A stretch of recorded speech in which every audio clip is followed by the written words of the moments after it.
I don't know how easily he'll be able to persuade Albertans or the West um, to see him as something other than the Liberals. His history as a banker does concern me a little bit.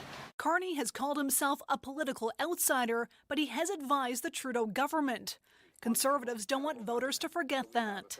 You know, in 2020, Carney started advising Trudeau on economics, right when Freeland became the finance minister. And what has been the result? I think that the first thing that President Trump should do when he gets into the Oval Office is to send a big bouquet of flowers to the Liberal government in Ottawa.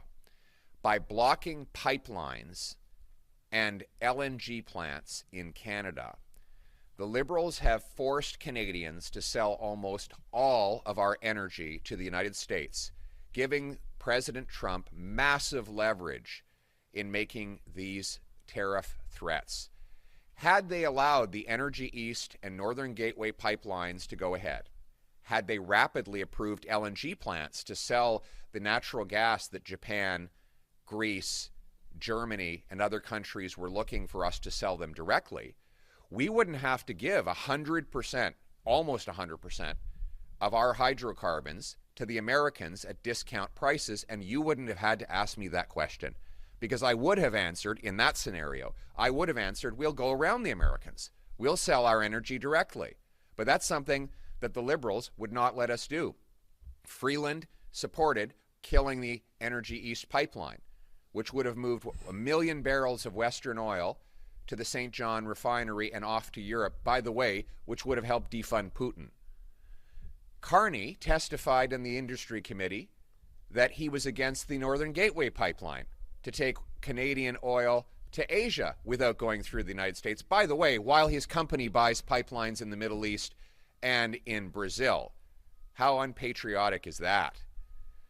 So, frankly, the Liberals have got us in this mess by making us beholden to the Americans and giving them, the Americans, our energy at massive price discounts, selling our oil for $15 typically below the market rate, and selling them natural gas for $4 per million metric British thermal units when they're going for $13 in Europe. That is economic sadomasochism, and I will put an end to it. When I'm Prime Minister, we will repeal the anti-energy law C-69. We will rapidly approve LNG plants and any other private sector unsubsidized investments to expand our ability to sell our energy without going through the Americans. And I will unite our people.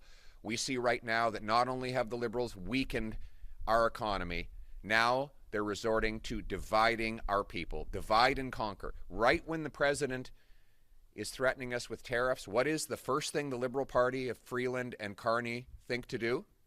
Divide Canadians. Divide our provinces. We don't need to be divided. We need to be united. All provinces, all Canadians. Let's put Canada first.